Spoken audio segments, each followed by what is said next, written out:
जमींदार रोशन लाल की हवेली पर बहुत भीड़ लगी थी। उनकी हवेली की नीलामी हो रही थी। शहर से भी कई लोग आए थे। बोली लग रही थी, 5 लाख एक, किसी को कुछ कहना है?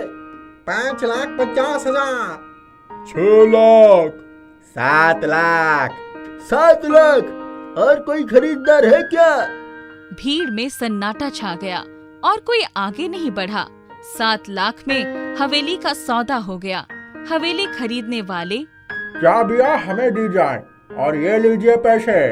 उन्होंने ब्रीफकेस से 7 लाख रुपए गिन दिए। सेठ रोशन लाल और उनका परिवार बेघर हो गए थे। बेटे की पढ़ाई के लिए उन्होंने पुरखों की बनाई हवेली गिरवी रखकर कर्जा लिया था। सोचा था बेटा पढ़ लिख कर नौकरी करेगा तो सारा कर्जा चुका दूंगा, परंतु बेटा तो पढ़ लिख कर परदेश जा बसा। उसने पीछे मुड़कर भी नहीं देखा कि माता पिता किस हाल में हैं। 7 वर्षों से सेठ रोशन लाल बैंक वालों को टालते रहे, पर अब हवेली नीलाम हो गई। चलो अब यहाँ कुछ नहीं है, हम चलकर अपने खेत के ट्यूबवेल वाले घर में रहेंगे। इस बार की फसल कट जाएगी तो उस घर को ठीक करवा लेंगे। लोग क्या कहेंगे? जिसको जो कहना था कह चुका होगा। इतनी बेइज्जती सहने के बाद हमारी इज्जत बची है क्या? चलो जल्दी चलो। सेठ जी अपनी पत्नी के साथ ट्यूबवेल वाले घर में चले गए, जहाँ चारों तरफ गंदगी ही गंदगी फैली हुई थी। यहाँ कैसे रहेंगे हम?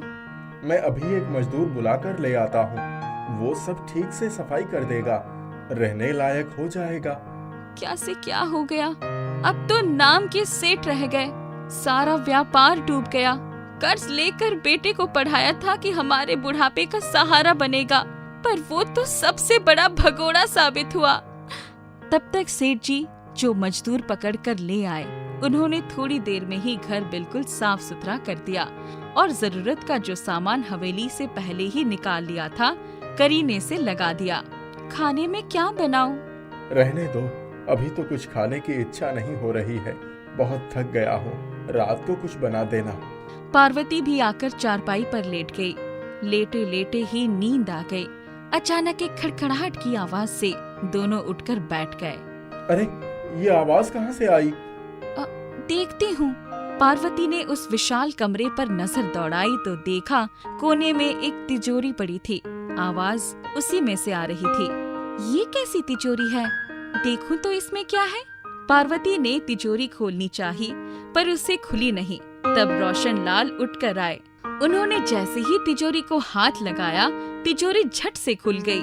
खोलकर देखा तो वो खाली पड़ी थी। अपने संदूक का जो भी कीमती सामान है इसी तिजोरी में रख जाते हैं। वैसे भी हम यहाँ इतने सुनसान जगह पर रह रहे हैं, कोई चोर आ गया तो हमारी आवाज भी कोई नहीं सुन पाएगा। मैं अपनी सोने की चूड़ियाँ और गले की चेन भी इसी में रख देती हूँ। अब तक खुद ही सारे काम करने होंगे तो चूड़ियाँ घिस जाएंगी। जो ठीक समझो वो रख दो। पार्वती ने कुछ कागजात, अपने हाथ की चूड़ियाँ, गले की चेन और कुछ नकदी रुपए तिजोरी में रख दिए। अब मैं कुछ बना लेती हूँ। सेठ रोशन लाल कुएं से पानी लेकर आए तो पार्वती ने लकड़ी के चूल्हे पर दाल और सब्जी चढ़ा दिया। आटा गूंथकर रोटी सेंक ली। खा पी कर रात को सो गए। तभी अचानक सेठ रोशन लाल को याद आया कि बैंक की एक पासबुक थी जो बहुत दिनों से भरवाई नहीं थी।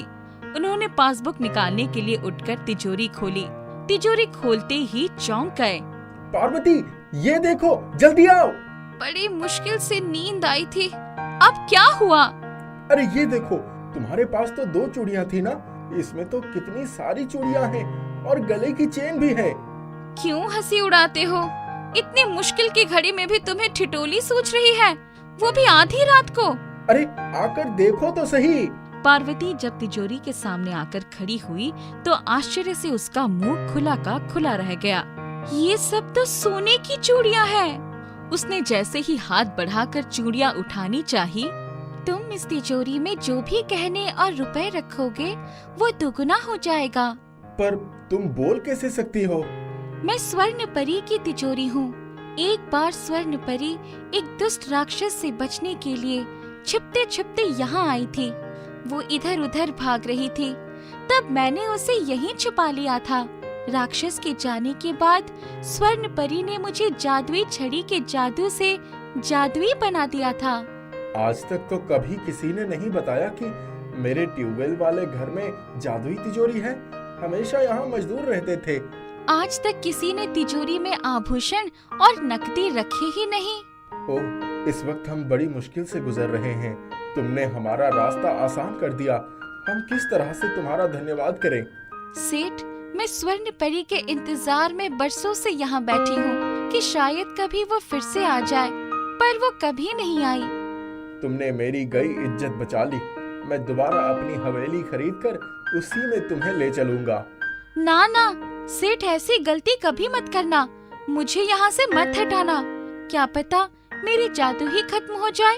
पार्वती के तो पाँव जमीन पर नहीं पड़ रहे थे। उन्होंने सारे गहने और नकदी निकाल कर देखे, फिर उसी तिजोरी में रखकर तिजोरी बंद कर दिया।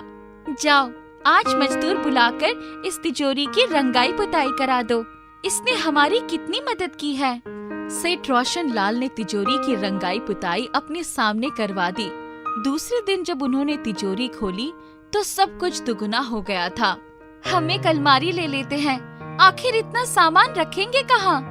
सेठ रोशन लाल दूसरे दिन ही एक स्टील की अलमारी ले आए। उसको तिजोरी के बगल में ही रख दिया और कुछ नकदी और जेवर उसी तिजोरी में छोड़कर बाकी सारी नकदी और गहने अलमारी में रख दिए।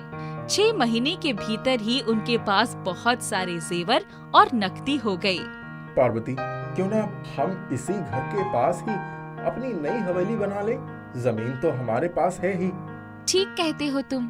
दूसरे दिन ही सेठ रोशन लाल शहर के मिस्त्री बुलाकर ले आए और उन्हें हवेली बनाने का जिम्मा सौंप दिया। हमारा ये कमरा हवेली के बीचों बीच होना चाहिए।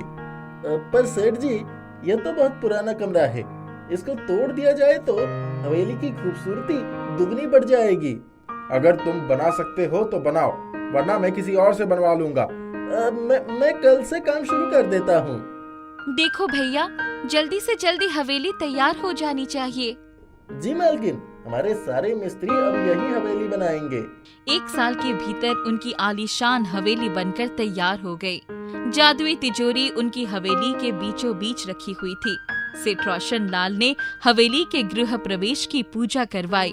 उन्होंने सभी मिस्त्रियों के परिवार वालों और गांव के गरीब मजदूरों को भी खाने का निमंत्रण दिया। खूब दिल खोलकर खर्च किया। सबके जाने के बाद स्वर्ण परी की तिजोरी, सबने इतना कुछ खाया, तुमने कुछ नहीं खाया। आज तो मैं धन्य हो गई। जब तुमने पूजा करवाकर भोग लगाया तो सबसे पहले मुझे ही तो याद किया था। मैंने तो सबसे पहले खा लिया था। चलो अब आराम कर लेते हैं। दोनों सोने गए तो थकान की वजह से नींद आ गई। रात को अचानक एक तेज रोशनी हुई। अरे देखो तो कैसी रोशनी हो रही है। उन्होंने देखा तो तिजोरी का दरवाजा खुला था और स्वर्ण परी उस तिजोरी से बात कर रही थी। दोनों चुपचाप जाकर उनकी बातें सुनने लगे। तुमने अपनी जादुई होने का सबसे सही उपयोग किया है। देखो आज सेठ ने कितने गरीबों को भोजन करवाया है। उनकी मदद हमेशा करना। मैं चलती हूँ। तब तक पार्वती उसके सामने अपना आंचल फैलाकर, स्वर्ण परी, आपने हमें इतना कुछ दिया है, हम आपको ऐसे नहीं जाने देंगे। आप रुकिए। पार्वती दौड़कर उनके लिए एक कटोरी में खीर लाई। आपकी ममता ठुकराकर आपका बेटा कैसे रह सकता है? आपका बेटा तो बहुत बीमार दिख रहा है। क्या उसको कोई बीमारी थी? नहीं तो हमें हमारे बेटे से मिलवा दो स्वर्ण परी। जैसे इतनी दया की है वैसे ही एक और सही। स्वर्ण परी ने अपनी छड़ी घुमाई और तत्काल उनका बेटा हाजिर हो गया। उसकी आंखें अंदर को धसी हुई थी, गाल पिचके हुए थे, चेहरा पीला पड़ गया था। अरे मेरे लाल, क्या हो गया तुझे? माँ, तुम सब यही सोच रहे थे ना कि मैं वापस क्यों नहीं आया? किस मुंह से आता? जिस उम्र में मुझे आप लोगों का सहारा बनना चाहिए, उस उम्र में मैं टीबी जैसा घातक बीमारी से पीड़ित हो गया। कैसे आता? इतना कहकर वो फूट फूट कर रो पड़ा। तुम स्वस्थ रहो और अपने माता पिता के साथ ही अपनी बाकी जिंदगी गुजारो। इतना कहकर स्वर्ण परी आसमान में उड़ गई। आपने देखा, ऐसी ही हमारी स्वर्ण परी है। सब लोग खुशी खुशी रहने लगे। जादुई तिजोरी उनके घर की सदस्य बन गई थी। राजू अपने माता पिता के साथ पहाड़ों की घाटी में बसे एक गांव में रहता था। वो लोग बहुत गरीब थे। उसके पिता किशोर लाल की नुक्कड़ पर ही एक चाय की दुकान थी। माता पिता चाहते थे कि उनका बेटा पढ़ लिख कर बड़ा आदमी बन जाए, परंतु 15 साल के राजू का मन पढ़ाई लिखाई में बिल्कुल भी न था। वो 10वीं में पढ़ता था। स्कूल जाता तो रोज उसकी शिकायत आती थी। कभी किसी का हाथ तोड़ देता तो कभी सिर फोड़ देता। एक दिन, अरे तूने तो नाक में दम कर दिया है, रोज तेरी शिकायत आ जाती है। इससे अच्छा कल से तू दुकान पर ही बैठकर चाय बनाने के काम में मेरी मदद किया कर। पिताजी, मैं क्या करूं? जा, ये चाय के बर्तन धो कर ले आ। वो पूरे दिन दुकान पर ही रहा। कभी ग्राहकों को चाय देता तो कभी भागकर बर्तन धोने लगता। राजू चुपचाप चाय के बर्तन धो रहा था। तभी उसके स्कूल की छुट्टी हो गई और सारे बच्चे झुंड बनाकर उसी सड़क से निकल रहे थे। सब उसका मजाक बनाने लगे। अरे वो देखो, चाय के बर्तन धो रहा है, पढ़ाई लिखाई तो करना नहीं है, ये इसी लायक है। राजू को बहुत गुस्सा आया। उसने चाय का पैन उठाया और उसके सिर पर दे मारा। उसी समय उधर से एक बुढ़िया जा रही थी। पैन उसके सिर से टकराया और वो गिर पड़ी। दादी माँ, मुझसे बहुत बड़ी गलती हो गई है, मुझे माफ कर दो। मैंने जानबूझकर तुम्हें नहीं मारा था। बेटा, तुमने किसी को तो मारा होगा ना। वो पैन जिसको भी लगता उसका यही हाल होता। राजू ने जल्दी से बुढ़िया को सहारा देकर उठाया। उसकी कमर बिल्कुल झुकी हुई थी। उसने बुढ़िया को अपनी दुकान के पास सहारा देकर बिठा दिया। तुम यहीं बैठो, मैं तुम्हारे लिए पानी और चाय लेकर आता हूँ। थोड़ी ही देर में वो चाय लेकर आया। उसने उस बुढ़िया को चाय पिला दी। तुमने मुझे मारा भी और मुझे चाय भी पिलाई। तुम एक नेक दिल बच्चे हो। मैं तुमसे बहुत खुश हूँ। ये लो, ये जादुई केतली है। इसमें जितनी भी चाय बनाना चाहो बन जाएगी। ये कहकर बुढ़िया वहाँ से गायब हो गई। वो अपने हाथों में केतली पकड़े उधर ही देखता रह गया। तभी, अरे चाय का पैन धुल गया हो तो जल्दी लेकर आ जा और चाय चढ़ा दे। देखता नहीं है, शाम का टाइम है, सब लोग भीड़ लगाए हैं। राजू ने जल्दी से उसी केतली में पानी डालकर चढ़ा दिया। जब उसमें अदरक और चाय की पत्ती डालने के लिए उसका ढक्कन खोला तो देखा चाय तो पहले से ही बनकर तैयार थी। बिना कुछ बोले उसने चाय के गिलासों में चाय निकाल दी। जिसने जिसने भी चाय पी सब लोग वाह वाह कर उठे। भाई किशोरी, मानना पड़ेगा, तुम्हारे बेटे के हाथों की चाय में बहुत स्वाद है। मुझे एक गिलास चाय और दे दो। उस दिन सबने 2-2 गिलास चाय पी। किशोरी लाल बहुत खुश हुआ, पर जब उसने देखा कि सबके चाय पी लेने पर भी पूरी केतली अभी भी भरी हुई थी तो उसके आश्चर्य की सीमा नहीं रही। इतनी चाय क्यों बनाई? अब सारा दूध, पत्ती और चीनी बेकार हो गया ना। बाबा, मैंने तो कुछ भी नहीं डाला। किशोरी लाल ने देखा कि सारा सामान जस का तस पड़ा हुआ था। ये सब कैसे हुआ? तब राजू ने उन्हें सारी बातें बताई। अच्छा, इस बारे में और किसी से कुछ नहीं कहना। चलो चाय घर ले चलो। जब वो दोनों घर आए तो अरे, ये केतली घर क्यों लेकर आ गए? देखो, तुम्हारे लाडले ने क्या मस्त चाय बनाई है। आज लोगों ने 2-2 गिलास चाय पी है। जरा मुझे भी पिला अपनी चाय राजू। राजू ने माँ को चाय दे दी। चाय का घूंट भरते ही, ऐसी चाय तो मैंने कभी पी ही नहीं, क्या स्वाद है। किशोरी लाल ने बची हुई चाय घर के पीछे बनी क्यारियों में डाल दी। सुबह जब वो लोग सोकर उठे तो अरे, जल्दी उठो, देखो हमारी क्यारियों में कितने सुंदर सेब के पेड़ लगे हैं और उन पर लाल लाल सेब भी लगे हैं। किशोरी लाल तो समझ गया कि ये सब उसी जादुई केतली का चमत्कार है। एक काम करो, हम सेब तोड़कर तुम्हें दे देते हैं। तुम ये सेब लेकर बाजार में बेच दो। हम चाय की दुकान पर जाते हैं। राजू की माँ ने टोकरी सिर पर रखी और बाजार चली गई। उसके सेब खत्म ही नहीं हो रहे थे। जितना भी बेचती, सेब की टोकरी भर जाती। आखिर में थक कर वो घर आई। तब तक राजू और किशोरी लाल भी आ गए थे। सबने दिन भर की अपनी अपनी कहानी सुनाई। ये तो बड़ा चमत्कार हो गया, चलो हमारी गरीबी कट जाएगी। उनका सेब का पेड़ हमेशा लाल लाल सेबों से लदा रहने लगा। राजू की माँ दिन भर सेब बेचती, राजू और किशोरी लाल चाय की दुकान चलाते। कुछ ही दिनों में उनके पास काफी पैसा हो गया। सोचता हूँ अब एक पक्की दुकान खरीद लूं, वहीं चाय भी बनेगी और तू सेब भी वहीं बैठकर बेच देगा। हाँ बाबा, ये ठीक रहेगा।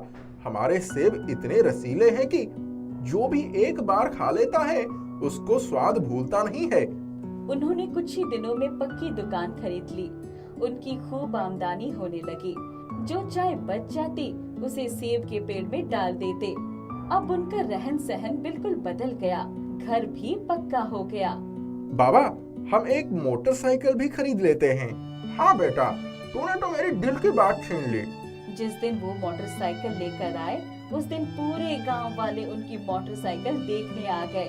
सबके मुंह पर एक ही बात थी, अरे किशोरी लाल, किस्मत हो तो तुम्हारे जैसे बेटा जवान हो गया।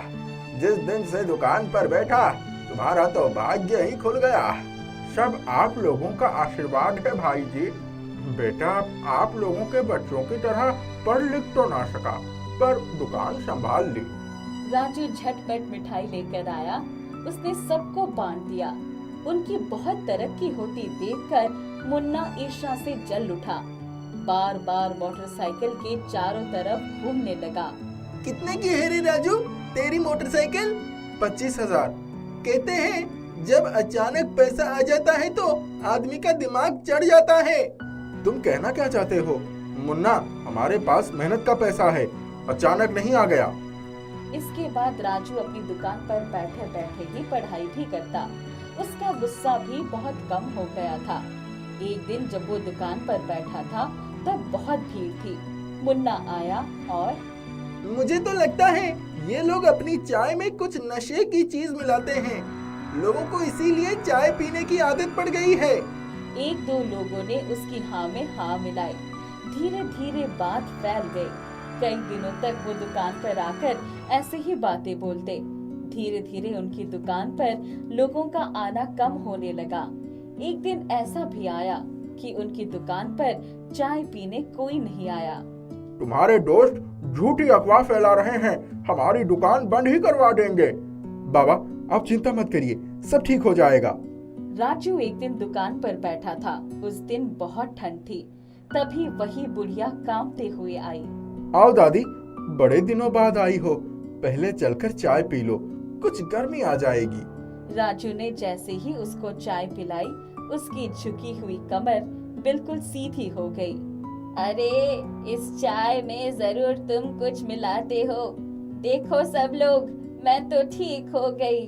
सालों से मेरी कमर झुकी हुई थी। किशोरी लाल की दुकान पर भीड़ लग गई।